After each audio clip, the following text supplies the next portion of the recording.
How comes we can watch an interview from someone who has found success in their endeavours, and they always, regardless of what field that is in, reiterate the same underlying principles and just echo what every other successful person does? And we sit back as the audience member and think there's a missing ingredient, there's a magical component that we're not aware of, or maybe they have something that we purely don't have. In this video, I want to take excerpts from a great interview by Tom Platz, the legendary bodybuilder, aka the Quadfather, in a great seminar in which he drops knowledge of his own experience coupled with these underlying principles that you will find echoed no matter what interview you watch from someone who is quote unquote inspiring or successful. Let's go. Life doesn't happen to you. We all think that life happens to me. Life happens for you. Oh, Tom, why you got to be like that? You're going to upset some people with that statement. That statement is not compatible if we're married to the idea that life is happening against us, that we have no agency or accountability, and that we're somewhat a victim of circumstance, and that these adversities, these challenges, and these difficulties provide nothing more than something that brings sorrow and sadness. When I was a young man, I said that I will not be a victim to my genetics. I will not be a victim to my genetics. I don't care. I don't care. I don't have a small waist. Hell with it. My genetics will be a victim to me. Same attitude. Attitude monitors talent. Attitude will take you further than any talent or genetics you have. Okay? Attitude is everything. As opposed to seeing these adversities, these difficulties, as the training ground to traverse it and ultimately see it as an opportunity. And in that interview, you're going to see a lot of Tom Platz using the word as opportunity. And that powerful reframe is another common, universal principle that a lot of successful, inspiring, and generally happy people hold. By just making that simple distinction between for and against, it has the power and the potential to drastically change the way that we approach things. Fitness industry back in 1977 was 15 people. 10 guys, 5 girls. That was the fitness industry. It was great. The old Gold's Gym was like, oh my God, the energy was so thick, you walk in the door and you couldn't stand it. You didn't even need to eat it, you needed to sleep. And the best in the business were there. I decided as a young man that I have to go to California to be around the best in the world. I have to study with the masters. But I didn't believe they weren't part of my friends. People that gave me the great energy, that's my friends. You be careful. If you surround yourself with people that are negative, you become negative. If you're around people that are, life is bad, life is terrible, you become that. So I decided to surround myself with the people that were always energetic. That's why I went to the West Coast. Being around Arnold, oh my God, every day was, let's go. Okay, let's go. This is America. Oh, come on, Tom, you're in the West Coast now. You got to train. This is America. Learning from the masters, another key component that a lot of successful people say, that if you are going to find and attain something, then sometimes you need to look and create or curate the environment in which you need to grow.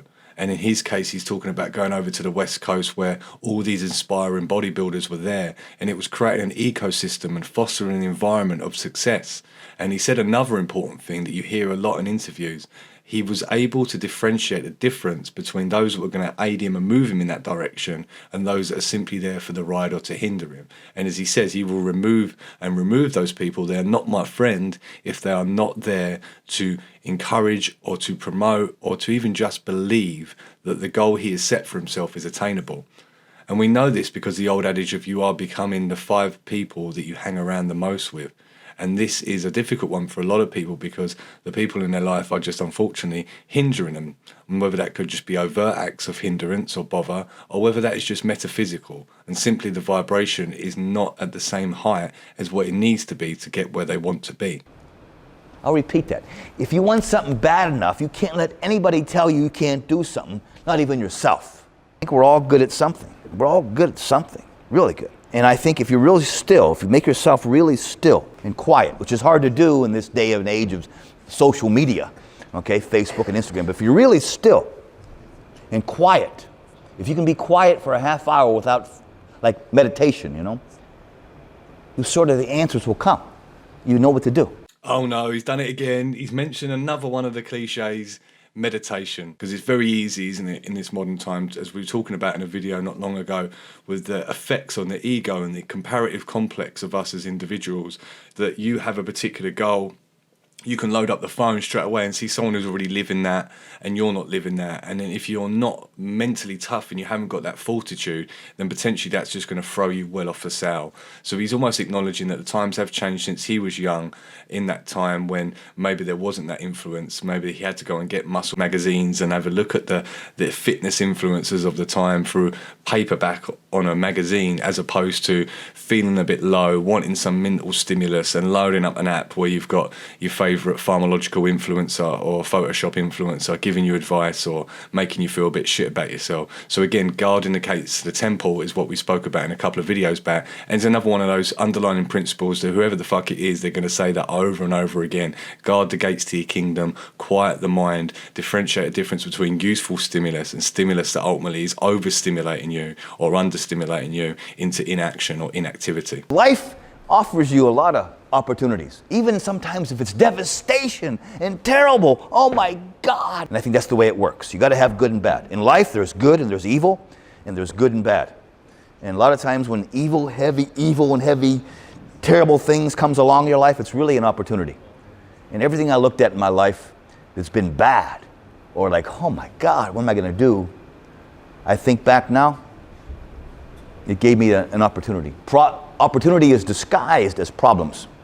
Okay, if you don't have problems, you don't have a life. I think it's important to remember that he's obviously classed as an elder now. So even when we're going through difficult patches within our life, we might not be able to see it as an opportunity immediately, right? The whole saying of seeing the woods from the trees is that when we're facing adversity, disruption, general drama inside of our life, it's very hard to just think straight away, I'm automatically not a victim of this, because we are going to go through the cycles of the emotion and dealing with it and processing it. But it's interesting as an elderly man, and common again with most elderly people, they'll look back and go, I didn't quite see it at that at the time, but now looking back, everything that was absolutely evil or quote unquote devastating become this opportunity again for growth or through some kind of development. So if you weren't able to see it in the immediate, if it took 4 weeks, 4 years, 40 years, there will be a time when a lot of these people look back and still see it as an opportunity, even if at the time when they were processing it emotionally, spiritually, physically, psychologically, it doesn't feel like it. My fiance got together with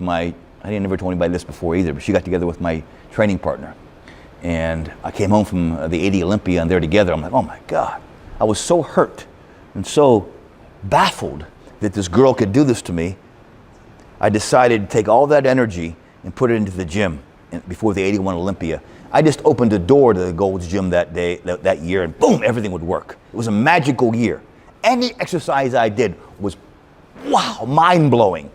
I would train like every day, and every day looked better and better. I'm in the mirror, I'm scared of myself in the mirror. I saved the best for last because, I mean, this is what inspired the video. I saw this on a short where someone really cleverly edited it down into this kind of excerpt where he talks about this, about his partner or his fiance leaving him for his training partner, and how that gave him so much fuel into becoming who he was, and he used that again as an opportunity to move forward. And he had some of the most successful training sessions because, as I've stated on this channel many times before, the intention behind it is there. You know, when you look at the training footage of when he's training, he's another one again who is completely present. You go into your average gym, there's a lot of people there they've got their head in the phone and they're barely fucking there. They've got about 3 or 4 apps loaded up on their phone, maybe securing a date for later on, changing a song 50 fucking times, texting their friends or whatever. He used that same energy, that same sorrow, that same betrayal, whatever those emotions are, and he used it and used it in personal alchemy to fuel his workout. And that year he did come third, I believe, in the Mr Olympia. However, as he stated there himself, he become unrecognisable in the mirror because everything seemed to work, because the emotion, the emotive nature of such an event like that become the fuel from the fire. Could you imagine the level of resolve you'll need? Because I think I saw in another interview, he said that they were still training at the same gym he was training at. So you're doing your bicep curls, or in his case, the squats, and you look over your shoulder and they're there training together. Fucking hell. I mean, how he didn't catch a charge, I do not know. But it shows the resilience of the man, and again, how he was able to use a wider vision to use emotions as opposed to be a victim of emotions. Because right there, he had all the reason, didn't he, to give up on the bodybuilding, to go and sit in bed all day long, start eating Wotsits and Cheerios and all that kind of stuff, and just let himself kind of fall into a sad state. However, he used the anger and the intensity to mould the legendary figure that we call the Quadfather. And it's always interesting, isn't it? Sometimes we need to differentiate for us. Ultimately, are we a carrot or the stick kind of person? Are we motivated by the pleasure of that carrot? Or deep within us somewhere, do we actually enjoy the idea of the stick, or are we fearful of the stick? I realised ultimately that stick was as powerful as the carrot, and that situation was an opportunity that he could use to just drive himself forward. So, Mr Platz, you're an inspiration, and that story was certainly not wasted, and I'm sure it wasn't wasted on lots of people who caught the YouTube shorts of it and watched the full interview. But it just goes to show you, don't keep watching these inspirational channels and expecting to see something different. Every individual has their individuality and little nooks and crannies to their story. However, the underlying principles of their success in whatever endeavour it is always remain the same. And sometimes it's not sexy, because it's basic and it's primal and it's too oversimplified in a place where we make things overly complicated.